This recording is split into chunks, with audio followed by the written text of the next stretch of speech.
My lab uses Arabidopsis as the genetic organism for our mutant screens, for our studies. Arabidopsis is a mustard, and it's a weed, grows in the cracks of sidewalks. Geneticists have been studying Arabidopsis for many years because it has a rapid life cycle, it can be grown in a petri dish, it self-pollinates, but it can also be outcrossed for genetic studies, and we can transform it with foreign DNA.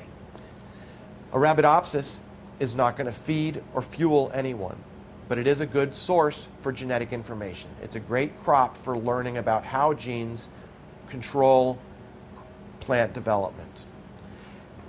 I've been looking for a plant that's closely related to Arabidopsis that can have an impact on the farmers here in Washington State.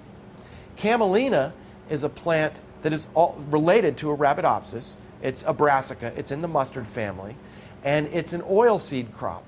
It was used for oilseed production, for lamp oil, from the Iron Age up into the 1930s in Europe.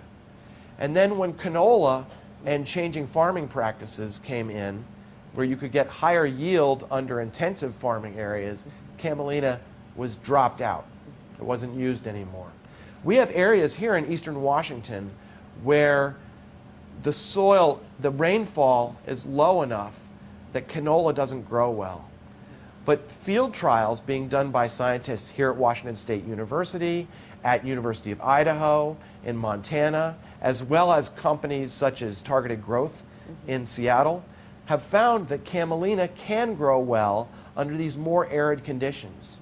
So the idea is that we may be able to grow camelina under conditions where we're actually not competing with a food crop, so that we can generate an oilseed crop, oil production for biodiesel, in an agronomic situation where we're not competing with a food crop, but we're supplementing what can be done with that soil.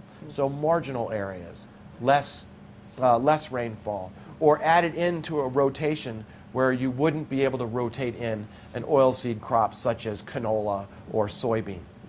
Now, one of the advantages to camelina is it can be transformed with foreign DNA almost as easily as Arabidopsis.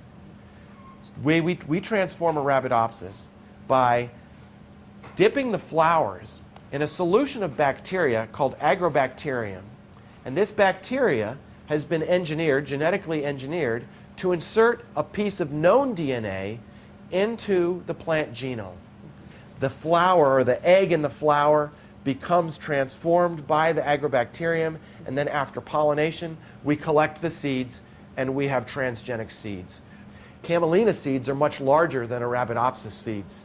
And so the approach that we've been doing, which was developed by scientists in Montana, is to transform camelina flowers by the same dipping technique of dipping the camelina flowers in agrobacterium. In this case, we also put those flowers under a vacuum, which pulls out the air in the flower of the camelina. When you release the vacuum, the air and the agrobacterium go rushing into the flower space. That helps the agrobacterium get in to transform the flower. We collect those seeds, and then we use a reporter gene, which is a red fluorescent protein. And this red fluorescent protein is expressed in the seeds.